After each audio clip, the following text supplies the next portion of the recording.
Hey, welcome to Overtime, where we take Sunday's message further. My name is Jeremy, and I'm your host. And this is a podcast where we just want to ask the questions that we think that you would ask as it relates to Sunday's message. And as we do so, we hope that it helps you grow in your life and your faith. With that being said, be sure to hit that subscribe button so you can stay up to date on all of the podcasts that are coming out. Not only that, hit the like button, because when you do so, it helps us help other people. And if you ever have a question about Sunday's content or about Overtime, you can submit those to overtime@npaustin.com, and we will be sure to get to those in future podcasts. So with that being said, here's a quick recap of Sunday, and then we're going to jump into our conversation today. Because the reality is there was perhaps a piece that we can own, but what do we do with what he did or she did or they did? How far into your future do you intend to carry the angst created in your past? How long do you plan to allow the people who hurt you to have influence? But the way you adjust your sails to put wind back in your sails is you've got to release the past so the past can release you. Look at this insight from 2,000 years ago. In your anger, do not sin. Do not let the sun go down while you're still angry. And do not give the devil a foothold. Take the word devil out and put the person who hurts you in that place. Paul's point is do not. You have the power to do something about what happened in the past. He says, get rid of all the bitterness, rage, and anger, brawling, and slander, along with every form of malice. He gives us our way forward. Be kind and compassionate to one another, forgiving each other. There is a way, but you're going to have to pardon as Christ pardoned you.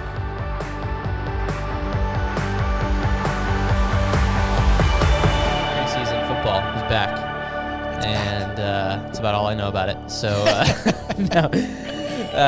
But I feel like the heat of the summer, and just, I don't know, every year, August comes around, and I'm like, man, I'm so glad football's back. Yeah. Like, it's like the beginning of, yeah. Even though, I mean, I don't know, my teams are interesting. I got the Broncos, is one. We got Russell Wilson now, and so we really seem to do well with a good quarterback, like most football teams do. And then we don't do well when we don't have one, like most pretty important part of the team. Teams. So, so we'll see. I'm interested to see where that goes. Yeah. But he also gets injured a ton, so he might just first week be like, back to square one. Who knows? Yeah. Could be exciting. So, and then Texas, we'll see. I know there's so much to happen. Yeah, I watched the Raiders Jaguars. I'm into the Raiders right now. Nice. I'm not sure why, but I like Derek Carr, the Raiders. Quarterback. Is that Las Vegas now? Mm-hmm. Okay. Las Vegas Raiders. Yeah, that makes could sense. Be why. Yeah. So it gives me an excuse to go to Vegas. Sure. Are you gonna go there and see a game or something? I'd like to at some point. That'd be pretty fun. I think it'd be fun. Are you a Cowboys fan? I am. Okay. Yeah, I'm a Broncos, Cowboys, and then Raiders. Raiders. And so, but I really like Derek Carr. He seems like a really cool cat. Yeah. But I don't know that. I mean, I know surface level things about the guy. Yeah. So. Russell Wilson is the same. I've always just thought he's a really good dude, it seems like, on the surface. Yeah, it seems like it. Who knows? I'm excited. We'll see. Hopefully, Dak Prescott, Cowboys come back. Maybe this is the year. I feel like there's some, anecdotal, some data points that Texas football could be on the right track this time. But we got to say it every year, right? I know. This feels like so deja vu. Yeah. It's like, here we go again. Yeah. Texas, I think they're back. Sam, we're back. And you're like, no, not so much. Yeah. And so it's like, but I do think they're getting some recruits. I think there's some data to go, like, I think there's some momentum building behind the scenes, like the infrastructure pieces. Yeah. And then obviously with Archie. But Archie's like this big, like, tidal wave that's drawing a lot of others. So, and Sark, things I hear about him. I talked to a former UT guy who used to play. Yeah. And he told me the difference between Sark and Tom, the previous coach, is that he's involving all the old players. He's far more relational. He's far more not about him. He's about the players and the ex-players and going, hey, we have to bring everybody, together. Whereas Tom was more just like, get it done. Yeah, Tom was more, I think, maybe directives or something like that. Yeah. So, yeah. More, it's all about the strategy. So, I don't know. I mean, obviously, I'm speaking from miles and miles and miles away from that. Yeah, so yeah. It's like I'm speaking as an expert that I know nothing about. But, Charlie Strong seemed a lot like that too. Yeah. But they still just couldn't seem to turn the wheel. I know. I know. Yeah. We'll see. What's funny? Well, two things on that, and then we'll get into the podcast because this is amazing. I've had actually like a 5-minute conversation about football. You're killing it. And I was You're like, doing oh, so we're not good. gonna have anything. But I saw an Instagram post. One of our students from Northpoint. I don't know, maybe a couple years ago. Yeah. He's like starting this year, I think. No, he's What? not starting. He's not starting. You're talking about Ben? Yeah. No, he's not starting. He's redshirting this year. He's Oh, on the team, which is red shirt. Yeah, it was so cool. Like a student. Yeah. And I remember when he was like, Yeah, Ben Armstrong. yeah, he was my size. He's not my size anymore. Oh, he's giant. He's enormous. 6'4", 260. And neither of his parents. No, they're not big. Yeah. Yeah. So I just thought it was cool. I was like, oh, I just saw him walk around a bunch, while he was here at Northpoint, and now he's on Texas football team. It's cool, isn't it? Yeah, it's pretty fun. Yeah. Well, thanks for the football talk. Yeah. I know that's not like your forte or that's not like Yeah. your sweet spot, but Well, here's the other thing that's a little interesting. So I've been working on some series coming up in September, and we're doing a 2-part series beginning of the month, and it's Labor Day and then the one after. And we have 2 guest communicators. Yeah. And it's our good friend Jen Mazzola. Oh, yeah. And then it's another one of our friends from afar, from North Point, gonna be Atlanta, great. Clay Scroggins. yeah. They're both Bama fans. They are. And so, like, Clay's coming into town because of the game. They may get booed off stage. I know. I've told them, like, hey, I need to work with you guys on delivery and expectations because, like, this is a UT. I may boo them off stage. Yeah, I know. But I just thought it was crazy. Like, why in the world would we put, like, bookending the game, the Bama game, why would we put up That's 2 tough. Bama fan communicators? Gosh, So- we need to somehow warn people. Oh, we are. Yeah. we are kind of right here. Yeah, We're warning. we're giving everybody a heads up. But anyways, maybe there will be some. Oh, here we go. Here's a good trend. Maybe there will be some reconciliation happening between the fans, And we can forgive Clay and Jen. Yeah. Love the content. They're going to be very helpful, but we can Yeah. forgive them for being a fan of Bama. Yep. I like Somebody that. just turned off the podcast for the level of cheese I just I brought know, to it. I know, So. I'm sorry. Anyways, so I do want to jump into content. So we are in part 4 of Winning Your Sales, and this Yes. past week we talked all about the idea of forgiveness, and really, going off part 1. Now those series has been reswizzled because of having to make some last minute COVID, changes, things. communicators, but part 1 was, hey, you got to own your piece of the past, and that you had that pie, that pie chart type thing, and it was you got to own this piece, even if it was like 1%, you got to own your 1%. Now this past Sunday was, now let's talk about what to do with their piece of it. Right. So they did do something, they did hurt you in some capacity, and if you're going to get wind in your sails, you have to release yourself so that you can experience peace and move forward and get the wind back in your sails, essentially. And so you talked about the idea of pardoning as you have been pardoned, going first so you can go on, forgiving specifically, not just generally.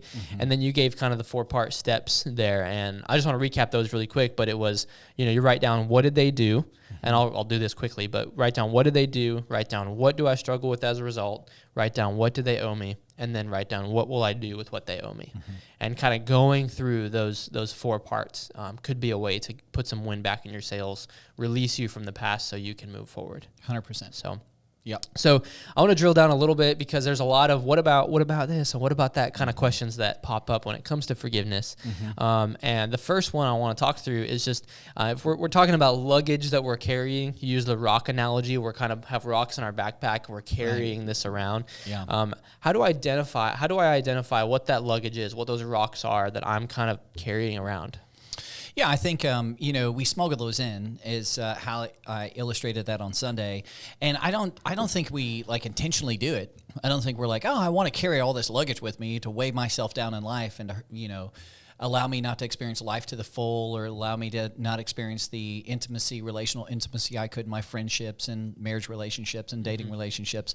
But that's the result. I mean, that's what happens. Or as I alluded to, I said, or become old and crusty and, negative and assuming the worst and be very lonely. None of us want that, but that's the result of carrying around luggage. And so I think one of the ways I would say is to identify it is be curious. You see what you're looking for. If you're not looking for it, oftentimes you don't see it. And, it's not fun to look for the luggage, but I think we've got to be curious. And I would say one of the things to pay attention to is your emotional responses. So what's coming out? So, if you piss me off or if somebody does something I didn't expect or road rage, pay attention to that, or your boss or your teacher or your son or daughter or your mom or dad. Like something happens, maybe financially something happens, pay attention to your emotional responses. And I wrote some of these down. I said, and begin to be curious. Like, why am I so angry? Gosh, it feels like I just explode. I go from 0 to 9 like so fast. I wonder what that is. Yeah. Be curious about that. Or, why do you assume the worst? Like, why do I assume the worst? Like if somebody does something that I don't like or does something that feels hurtful initially, like why is my first response to go, they're a terrible leader? Why is my first response to say, they tried to manipulate the whole situation? Why is my first response to say, that's what they're always going to do because that's the kind of people they are? Like, that's weird. Like that you don't know that. It may be true, but why do you start with that? Like pay attention to that. I wrote down, why do I get so mad about certain things? Why do some things anger me so much? Why do I say so many negative things about myself? Like why, like when I mess up, like a voice I used to say all the time to myself is, Buck, you're such an idiot. You're such an idiot. You're such a loser. Why would you do that? And it was even like fun or, kind of a jovial expression. Like I'm in the garage and Like a comical. yeah, like I'm Idiot. like, you're such an idiot. Yeah. And I'm like, it's That's interesting. from a movie somewhere. Oh yeah. Idiot. What is that from? It doesn't matter. There's a lot. Yeah. I think a lot of us say that and it's like, where did that come from? Why do you say those things? I think about why are you so controlling? Why do I have to control things? Why is control such an important thing? Why do I feel so numb? Like everybody's laughing, but I'm not. Everybody's crying, but I'm not. Yeah, everybody's crying, but I'm not. Why am I so numb? Why is like my son, my daughter, my wife, my husband, my friend, my boyfriend, my girlfriend saying these things and it's not eliciting any emotion? Pay attention to that. Be curious. And then, I think the last is, if your spouse is continually guessing. Like if somebody on the other side of you is like, are you okay? Like, hey, how do you feel about, like people are always asking you these things, like you're a mystery to them. Part of that is like, part of that may be your personality, so I don't want to take away from that. But part of that is pay attention to that because that's an indicator that maybe you're emotionally not alive to the point you could be, which is some luggage you're carrying around. Yeah. So I'd say first and foremost, be curious quickly. Secondly, I'd say ask. I mean, this is such a dangerous thing to ask. Oh, yeah. None of us want to do it, but it's like, Jeremy, what's it like on the other side of me? What do you see on the other side of me? Do you see any of my emotional responses or any responses in general? Do you see any insecurities? Do you see anything inside of me that maybe I just don't see? So ask your spouse, your kids, your friends, do a 360 eval. Coworkers, maybe. Yeah, coworkers. I hate the 360 eval because it's like, here's all the things that people can say that can remain anonymous and reflect to me, and that's hard to hear. And then last one, I would just say, pay attention to your addictions. No one likes to admit they're addicted, but perhaps you are to food, to maybe money and success and work. Hey, my identity's so wrapped up in that. Why? Like, be curious about that. Maybe to, games, you're always playing video games. What is that really about? Why do you have to numb to that extent? Video games are fine, but like to the point that you're like, man, they're excessive right now. Yeah. It feels like an addiction. Alcohol, hey, how many times do you have to come home and have a drink? When those certain things happen, why do you turn to the bottle? It's like, those are things, if you're curious about life and curious about those responses, I think you'll identify a lot of luggage perhaps you never knew you were carrying. Yeah, even TV. I mean, that's probably the one that's Sure. more like culturally, socially accepted. But I mean, the average watch times, average American, all that kind of stuff. Yeah. Like, we're so dang addicted to TV. Why is that? Yeah. What in our culture? I totally get vegging out. Like, hey, let's have a, veg out, watch a bunch of whatever, Hulu or Netflix, whatever it is. Yep. That's totally fine. I'm not getting on that. But it's like, how many times do you do that? And why, and if you do it often, like you're going, man, another night. You're just shutting your brain off. Pay attention. You're numbing something. Yeah. And you're numbing something for a reason. And the reason why is there's luggage. I guarantee there's luggage you're carrying around. And so that's how you begin, I think, to identify some of that luggage. Yeah. I would just add too, I heard this great set of like 10 things that would just be, this is more information and hopefully it sticks, in terms of someone and they're trying to identify what that luggage is. But in emotionally healthy spirituality, Pete Scazzaro talks about these 10 areas where we get unspoken, hardwired ways of thinking and behaving, specifically from our family of origin. And so it's looking at these 10 areas and asking more specific questions around like, why was this thing handed down to me? So he talked about money being one, how I view money, security, success, talked about conflict. Some of us think it's totally normal to avoid it or totally normal to get loud and angry often. Why is that? Sex, don't talk about it, or is it more like no biggie, whatever? Grief and loss, sadness is weakness, just suck it up. About expressing anger, your family, you owe your parents, duty to family, relationships, don't show vulnerability. He even talked about attitudes towards different cultures. Is it good or is it bad? What was passed down there? Perception of success, what success means or looks like in a family. And then feelings or emotions, which we already talked about, feelings are okay or they're not allowed. We all probably were given some sort of map on what to think about these areas. And chances are if one of those maps is off, there's an experience that perhaps you had as a kid or in your childhood or growing up that you could probably connect to and go, am I carrying some baggage in one of those areas? Yeah. And do something with that as well. And it's so important what you were saying. And here's what I would say is one, I cannot stress the importance of what I'm about to say. But all of these are very difficult to do by yourself. And self-deception is what's going to get you in life. It's going to rob you of liberation, freedom, joy, happiness, contentment, purpose, and meaning.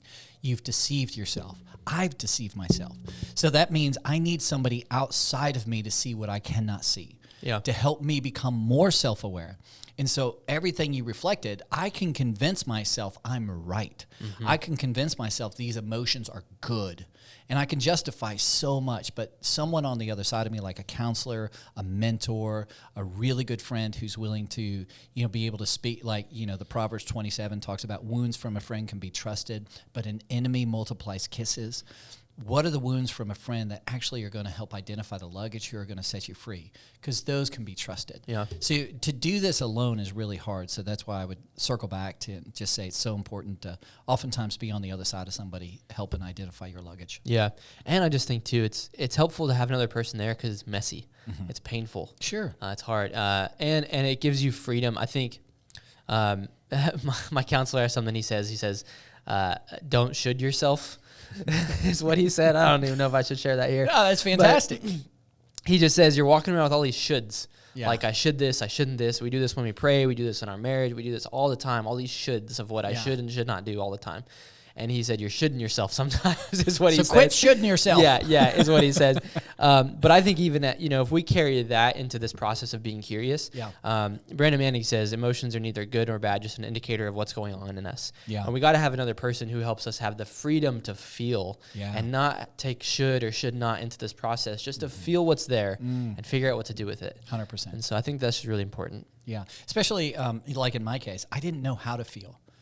Honestly, I didn't know how. And my counselor was great to help and to guide me into it, to go, do you feel scared? Do you feel ashamed? Do you feel nervous? Do you feel weak? And I'm like, oh, that's how you, I can say those things. And leading me into I feel so ashamed. I feel so nervous. I feel so weak. Yeah. And sometimes if you don't know how to feel, somebody on the other side of you can be that spiritual director or that guide to be able to help you with that. Yeah. So really important. Sure. One other thing that's helped me, just personally, has been when I find myself explaining something or sharing a story or whatnot, and I find that in the story, there's characters in the stories even of our lives and how we talk about them. But if I'm putting myself in as a character as a victim, most of the time I have work to do. Whereas if I'm saying they did this to me and this happened and this is their fault, and versus saying, man, this really bad thing happened to me, but here's what I learned as a result. That's a totally different way to share the story. When I'm playing the victim card, most of the time I have work to do. 100%. And that's why I started the way I did with part one being own your peace. Yep. You have to start with it. It just puts you in a disposition and a posture to be able to now see clearly on what did they do. Yep. Because now you've owned your piece. So you're like, okay, I've owned that piece. Now let me turn to their piece. And I really think you have to sequence them in that way. Yeah. Otherwise, the victim card, what they've done becomes, oftentimes you either embellish it, becomes much bigger than it really is. And the danger in that, as I've alluded to throughout the series, is that if you tell your macro story, long enough and loud enough, you begin to believe some things that aren't necessarily true because you haven't really done the work. And you haven't owned your piece of the past. And so now you get stuck. And that's another piece of luggage that, I've told my story so long, so often. So many people have told me, felt so bad for me, that you get stuck in that cycle. And Yeah. I'm not dismissing what happened or, how evil and sinful and hurtful it was at all. That's real. Right. But our hope for people, and my hope, is to inspire them to follow Jesus, to experience what he invited us, which is liberation and freedom from that. Yeah, for sure. And I think part of owning your peace, this is such a hard conversation to have sometimes because we're talking about such a broad range of offenses.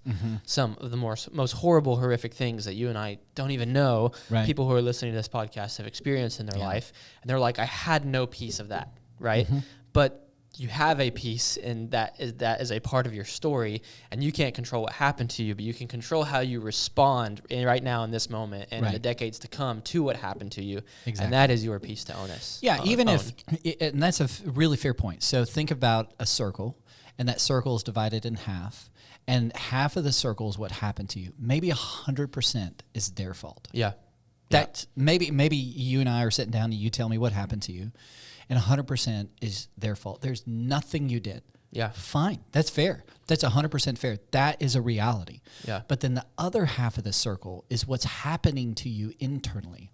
And now that's your piece to begin to own. Yep. And now what are you going to do with the emotions and the luggage and the distrust and the hurt and the pain and the anger? That second half of the piece is, even if 100% was their fault, now that's something you can own. Yep. And that's really, what we emphasized in part 4 of the series. Yeah. There's a psychologist, and I think I've shared this quote before, but he studies a lot of people in addiction, and he just goes into their past and helps understand what went on that led them to these addictions. And he talks about trauma, and a lot of these things are forgiving someone for trauma that was created in their past, when it talks about forgiveness and stuff like that. And he just has this great line where he says, trauma is not what happens to us, it's what happens in us as a result of what happens to us. Yes. And that is our piece to own. Yes, exactly. Okay, so then if we were to kind of hone in then on what happened, okay, we've identified it, and you talked about this a little bit already on Sunday, but I think let's just hit it again really quick. Just how do we turn the luggage into lessons? How do we learn something from it? How do we go through this process? Yeah, I think it's I did a podcast with Tim Kennedy, and I asked him about leadership when everything's chaotic, everything's breaking loose. What do you do? And he's like, you gotta not buckle the latches. You gotta something with the latches. What do you do with the latch? Close the latches. Close the latches. Close the latches. Lock the latches. Lock the latches. So essentially, it was a statement to go. You have to. It was really memorable. Is what I you're saying. know, apparently so. But it was one of those moments that he was like, "Hey, when everything's chaotic," and he's a military guy, so he's been in a lot of these situations. Everything is breaking loose around you. You got to know what is. You got to button down, everything and go, okay, what's actually happening? What's real? What are most important? And I think that's what on Sunday, that's what I was trying to give people direction with, is to go get clarity on what happened. And so the 4 steps is what gives you incredible objectivity and clarity, and takes a lot of energy and a lot of emotion out of what happened and kind of centers it on what it needs to be centered on. So the 4 questions are, what did they do? What specifically, and that allows you not to go, it's too big or too small, because I think that's, as I said on Sunday, where Satan plays in that playground, is he makes things way bigger than they are, turns the volume really high, or turns the volume far too low. So you need to know. Be specific. What did they do? Then what do I struggle with as a result? So now I'm going, hey, I struggle with anger. I struggle with addictions. I struggle with numbness, emotional numbness, whatever it may be. And then it's to go, what do they owe me? And you need to be specific. And again, like I said on Sunday, if you don't write it down, if that's not part of what you're willing to do, then don't even do it, because it won't work. You have to write this stuff down. And on each one of these steps, as I said on Sunday, a minimum a week. It's not linear. You're probably going to go back and forth, but a minimum a week on each one of these. And then ultimately, after you go, what do they owe me? Here's what they took from me. Here's what they owe me. Then ultimately, it's the answer to the question, what am I going to do? And that question is you don't have to do anything, but it's a fair question to ask. And ultimately, I think the way forward, liberation, is through forgiveness. And so when you go through those steps, you're actually turning the luggage into a lesson, because now you're identifying, okay, here's what happened to me, and here's why I struggle with what I do today. Well, that's a lesson. What an incredible lesson of self-awareness. The reason why I'm, for me personally, why I'm so emotionally numb on the other side of Jill, and now my wife is constantly guessing, is it her? Is it her? Is it her? Because I can't be fully alive emotionally on the other side of her, which really sucks the wind out of a relationship, out of a marriage relationship. Well, now I understand why that exists. That is an incredible lesson that has led to so much relational intimacy between Jill and I, so much freedom, so much liberation, so much joy in our relationship. Not perfection, but like that is something I didn't know for years. Now, I was given a lesson from going through a forgiveness process that I learned as to what was behind the luggage and what was the luggage of this emotional numbness. And that's how you begin to turn it. You have to go through the process of forgiveness, because in the process itself, you learn so many things about yourself, so many things about the why behind the what, and you begin to learn how not to repeat those things either with your children, in future relationships, or with your personal self. Like, hey, I learned what that does as a result of what I struggle with, and as a result of what they did, and as a result of what they owe me. I mean, I've learned, like, this is not the healthiest, but I've learned the why behind the what. So I'm not going to repeat that, because now I understand it at a much more in-depth level that I didn't have that depth before. So now all of a sudden it feels like, man, all these lessons of, the luggage has now turned into a lesson. And again, you can repeat. We're all capable of that. Hey, I know the why, know the what, know the depths, and then I'm like foolish, and I'm going to do what I want. Yeah. You can do that, but that's ultimately how you do that. I also think, great things to turn the past at luggage into lessons are like books. I think, books that I would highly recommend for me personally. So I've really wrestled with codependence. My happiness is dependent upon you. And so, like, I'm going to do everything to make you happy so I can be happy. Well, there's a great book by Pia Melody, called Codependence. I would highly recommend that. Shame, I had no idea what it was and how much I was bound by shame, and how much I was shaming my children and binding them up with shame. Through the process of forgiveness, I learned about that. And then lessons came not only from counseling, but also came from a book, Healing the Shame That Binds You. It's a fantastic book. And then I would say, again, relationships, spiritual directors are able to turn a lot of what's happened in our past into valuable lessons in our future. So having a counselor, having a mentor, having somebody on the other side of you, helps the luggage turn into lessons as well. Yeah, and I'm making a note of those books really quick, so we can maybe put those in the description on YouTube. Yeah. You said Healing the Shame That Binds You, and what was the other one? Codependence? Codependence by Pia Melody. And I'll put one other one in there that I've talked about before on the podcast is Forgiving and Reconciling by Everett Worthington. That was just a breakthrough kind of resource for me. Like I've gone back to it over and over and over again. Yeah. And one of the things when I was going through some of this stuff is that I found myself as dang it, I'm trying to make the decision. I just can't seem to get emotionally free from the effects of unforgiveness. And so it breaks it apart between decisional forgiveness, making a decision, and emotional forgiveness, which a lot of the times is allowing God to do the work in your heart over time as you go back to hold on to the decision to forgive someone.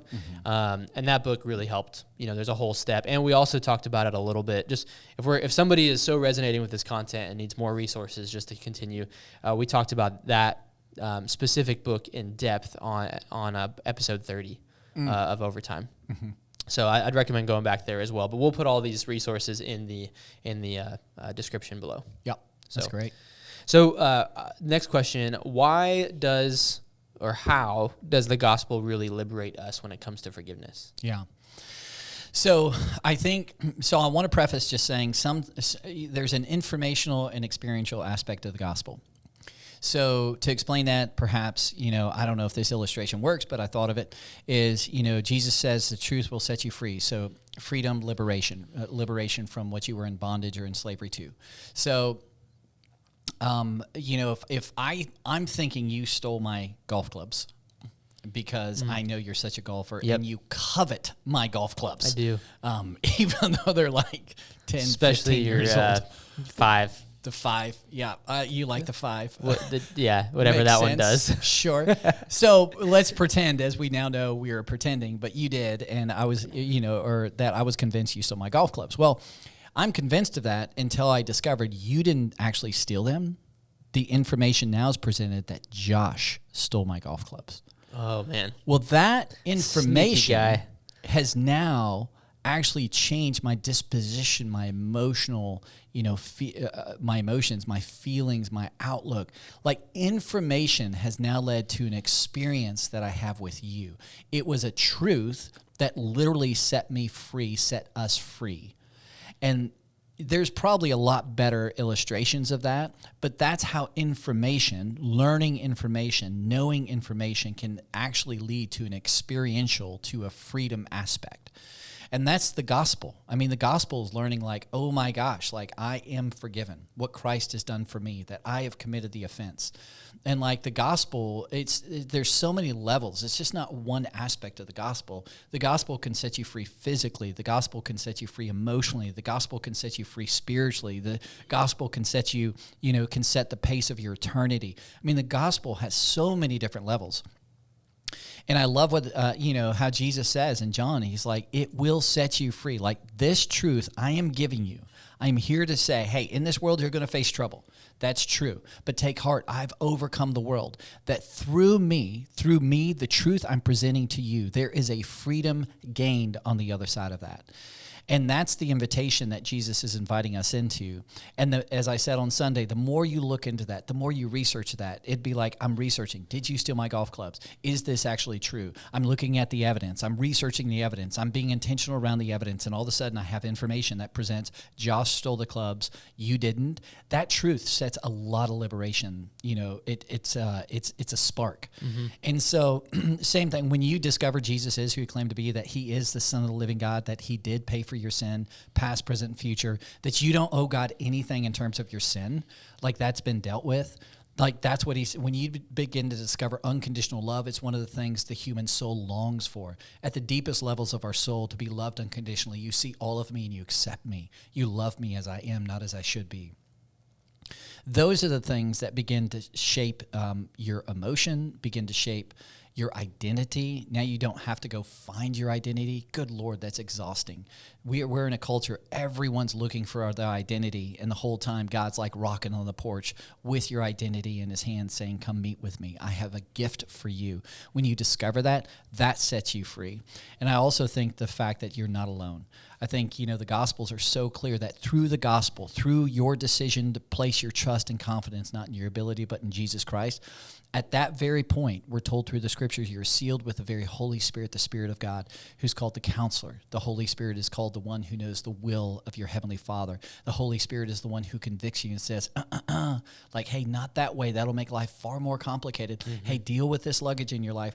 And to know every nanosecond of your life that you are never alone, that he will never forsake you, that he is your rock and your refuge. That begins to change foundationally the gospel. That's the good news. The gospel begins to change foundationally every aspect of your life and begins to heal and liberate you from your luggage. And as I spoke on Sunday, that's really from the gospel is now foundational in my life, and now I am empowered to do what the gospel has done for me. And that's where it really gets cool and liberating. Yeah. That is liberating for sure. Yeah. There's a whole lot in there. Yeah. That we could unpack. Yeah. What about when it comes to, and again, this is going back to, there's a lot of whatabouts, mm-hmm. With this kind of thing.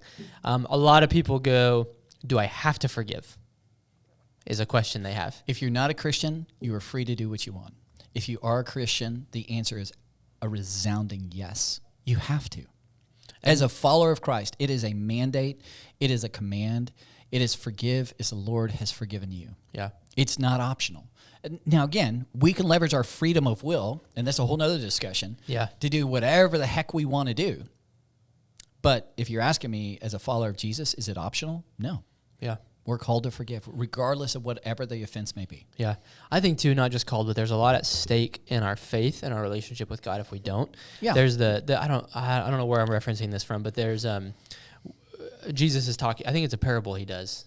Correct me if I'm wrong, mm-hmm. but where he says, like, don't bring, stuff to the temple to offer sacrifice, like leave it and go fix what's happening. With communion, specifically 1 Corinthians 11, I think, it's the idea to go, hey, if there's an offense with your brother, and like if you offended me, you stole my golf clubs, and I haven't worked through that, I'm like holding that against you. Like, how can you take the gift God's given you of forgiveness through the bread and the cup and say, thank you for forgiving me. Thank you for your rich mercy. Thank you for your grace, unmerited favor. Thank you for your unconditional love. Thank you that you made the first move with me and you've forgiven me. How can you receive that? And at the exact same time, you're holding vengeance. You're vindictive against your brother or sister. Yep. So that's just hypocrisy or duplicity. That's like, how can you do that? And as a follower of Jesus, we're not called to do that. Yep. And so that's the tension. And the tensions even go further, I think, in Matthew 25, when Jesus is like, in eternity, if you have chosen not to. Yep. I can't fully explain the passage, but there's a real tension with going, I refuse to forgive, but yet I receive forgiveness from my Heavenly Father. There's a real spiritual tension that, again, I don't want to over-dramatize it and make it too big, but Jesus paints the picture, and I would say search the Scriptures, read those passages, and, let the Holy Spirit speak to you on what needs to be spoken, because there is some significant consequence as a result of unforgiveness. Yep. Yeah. And I think that what's so hard is, people come and attend each week and listen to the podcast, like, awesome. We love that. So for that. But if there's something you're holding on to, those passages are so dang clear that your relationship with God is going to hit a ceiling unless you do the work to figure out the thing that person did to you. Yeah.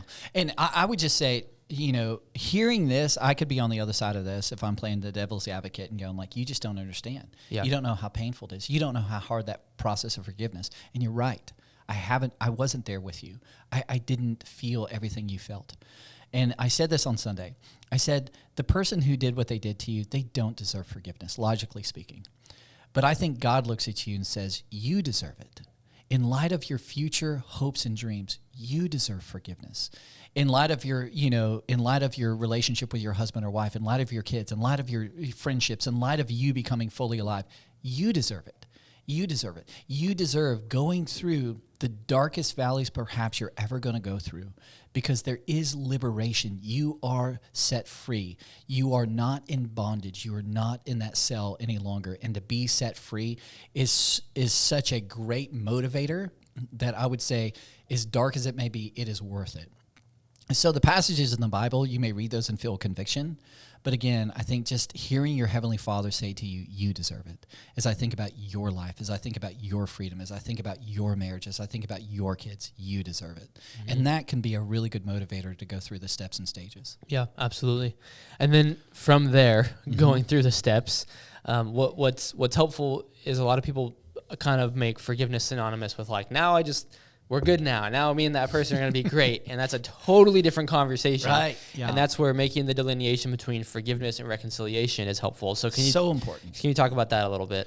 Yeah, I just think, please don't hear me say forgive means reconcile. And because forgiveness is unilateral, that means that's you. That's you. Reconciliation is bilateral. That is two people agreeing to a certain thing. That is two people working through a process. Now, if two people are willing to work through a process, yes, the scriptures say, by all means, live at peace. As long as it depends upon you, live at peace with all men. Okay. Well, if that's what the scriptures say, and God is for me, he's not against me, and he's leading me to a place of life and life to the full, then as hard as that may seem, then there's a way forward. Like the reconciliation can happen, but it is highly dependent upon two individuals. And you've got to draw a very, as you said, a delineation, a big line between forgiveness. That's what you can do. Your responsibility. And that's to free yourself. To free yourself. Yeah. But reconciliation is no guarantee, and it may not be possible. And that's really important to hear me say. It may not be possible. That may not ever happen in your lifetime. And that's okay. I mean, you've got to be and it's not okay, but it's okay. Like it's meaning it's okay that that's the reality. Yeah. It would be better to reconcile, but just this idea to go like somehow this stigma or this connotation is to go like, as a follower of Jesus, I must reconcile. No. Yeah. That's not true. Can you give an example or two of when reconciliation is not possible?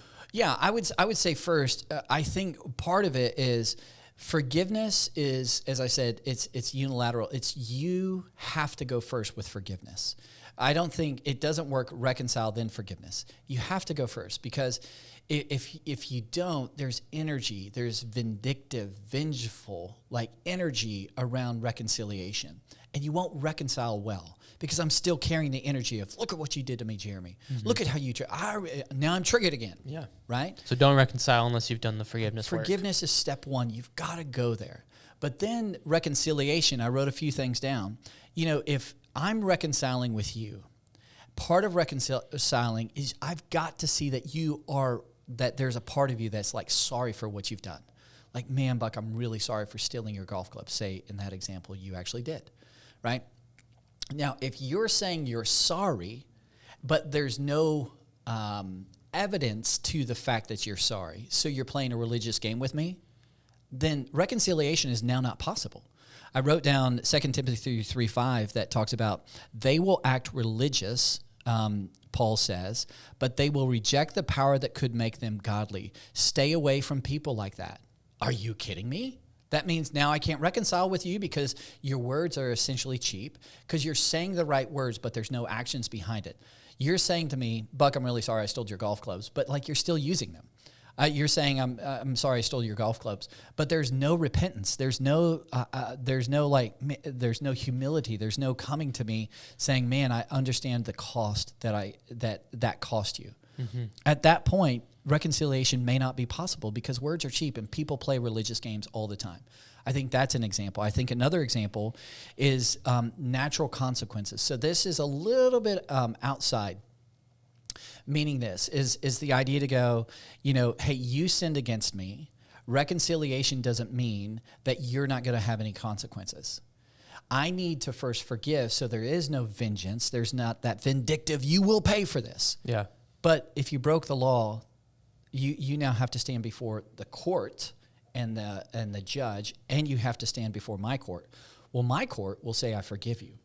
But the judge, you may have to face the consequences of that. Yeah. Or there are natural consequences, and as a parent, you get this all the time. I forgive my sons, but I allow and I want the natural consequences to happen, and I can't step in and say forgiveness of you means I'm going to not allow you to experience the consequences, because in the consequences, you actually learn lessons that I could never teach you, and that could never happen in the process of reconciliation. So you're going to fail the class. Yep. So you're going to get kicked off the team. I'm not going to step in and rescue that. You offended me. You offended your coach. At the end of the day, there are natural consequences. I think Matthew 18 is a good picture to this. Matthew 18 is talking more about like if you and I and Josh, if, I confronted you about stealing, you deny it, there's evidence. Matthew 18 says, I go to you, you won't listen. Then Josh and I will go to you. Then 3 go to you. Like Jesus gives, these are words of Jesus. Like there are consequences as a result of what you've done, even if I've chosen to forgive you. Mm-hmm. So that's an aspect that there are consequences. And sometimes, this is really important to understand, love is not acceptance and affirmation. That is not the correct definition of love. Love is acting on the objective best interest, whether you agree or disagree. And sometimes the objective best interest is for you to actually face the consequences. But if I have a vengeance inside of me, if I haven't if I haven't worked through forgiveness, well, then I'm going to say every time you deserve consequences. So there's a judgment, there's a wisdom aspect, and the wisdom aspect is going to come through you forgiving first, and then understanding what love requires of you is to allow them to face the consequences for what they've done. Mm-hmm. That may be the best thing. And then last of all, I would just say, in terms of reconciliation, Jesus paints a picture. And I don't want to go too far with this picture because there's a lot of like, what about or what if? And I understand that as I say this. But in the case of infidelity, in the case of adultery, Jesus paints a picture to go, there are some sins, there are some things that happen that you're not going to be able to reconcile. And it's okay not to reconcile. And so I have forgiven you. You may have repented to me. But the trust was violated at such a level that we cannot reconcile. And there are times that that's the case. Now, should we try? Absolutely. See, there's a lot of what ifs and what abouts. But I'm saying, can that exist where forgiveness has happened on both parties, but reconciliation is not possible? Yes, that can exist. So As far as it depends upon you, live at peace with all men. Should you pursue reconciliation? Absolutely. Are there things that cannot be reconciled? Absolutely. Are there offenses committed that are so grievous and deep that you will not be able to reconcile? Absolutely. And can offenses be committed that are so deep and so hurtful and evil that could be reconciled? Absolutely. That can happen as well. Yep. Yep, it seems like, and I want to add on the end of everything you said, on this side of heaven, because I think reconciliation, one day, perhaps, with God's grace and a different world, a different, natural consequences aside, on this side of, on the other side of heaven, who knows what that's going to feel like, be like, but that's the hope, that's the hopeful piece. Yeah. And the other thing I would add, and again, we could talk about this for many podcasts because there's so many examples and so many scenarios. But with my dad, I've been very vulnerable with my dad. I can reconcile with my dad about 50%. Yep. And the reason why I can reconcile with him about 50% is because there's still work he has yet to do that he's unwilling to do. Mm-hmm. And so that's as far as we can go. Now, the beauty of that is that 50%, that 5 pieces of a 10-piece pie that I get from my dad are still very rewarding. Mm-hmm. And I can be on the other side of my dad, and as I said on Sunday, I don't carry any energy. There's zero energy about what he's done to me in the past. That has been forgiven. He doesn't owe me. I rarely, if ever, think about it. From time to time, I get triggered, and then I go back to my forgiveness process and go, I've already canceled that debt. Yeah. But what it allows me to do is be benevolent on the other side of my father, see his brokenness from a different vantage point. Like if you see a wounded animal, you see they're in a cage, they're wounded. You see there's a reason why, even though you're trying to feed them, they're trying to bite your hand. Mm-hmm. You understand that. There's a benevolence there. I can be on the other side of my father, and he may do something that's hurtful, but I can understand that. And there is that benevolence and space that I can receive those 5 pieces, but not all 10. And I don't know if that'll ever happen, like you said, on this side of heaven. And that's why the scriptures talk about hope deferred makes the heart sick. I wish I could get all of that. Mm-hmm. But that just is not my reality.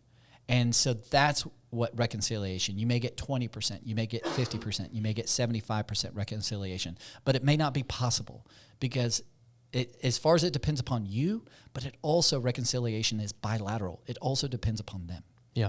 Yeah, there's so many layers to it. This is why it's so important to get on the other side of a trusted individual 100%. Who has walked these things before, not just a friend. And you're like, who's going to affirm you and probably make you more angry again. Sure. Even if you're trying to forgive, Yeah. A venting session, that's not helpful. It can be, but not, if you're trying to reconcile. And so to get on the other side of a counselor or a pastor or somebody 100%. Here at Northpoint, community group leader, and walk through these steps. Yeah. You don't want to be on the other side of the person who says, you're just like, well, screw them. I'm done with them forever. Mm-hmm. Okay, you can be. Like, you want to be on the other side of somebody who gets that, who's like human enough to go, I totally get that. Man, I know that. I know you would say it. That's totally fair to say that. Yep. But they're just not, it's like, it's okay to not be okay, but it's not okay to stay that way. You need the person on the other side of you that says, hey, it's okay to be that way. Yep. It's okay not to feel okay. It's okay not to be okay, but it's not okay to stay that way. Yep. Yeah, for sure. And I'll just say too, because we provided a playbook for forgiveness in, the steps you shared on Sunday. I think it's really important to have a little bit of a playbook, not just go, all right, time to reconcile. Let's go get coffee. And it's like, well, what do you want to talk about? I don't know. What do you want to talk about? Like, you good? I'm good. Okay. Yeah, that's probably not going to work very well. Sure. And there's a really great, I'm going to point back to Forgiving and Reconciling by Everett Worthington, because the second half of his book is a playbook for reconciliation. And very quickly, he gives these kind of 2 steps. And he talks about there's bridge that we have to build. It's been torn down. We have to rebuild this bridge between these 2 things. And he says the bridge is it goes over the great divide of transgressions, is what he calls it. And he says that there's 4 steps that both people have to make together. And that 1, they have to both decide to reconcile.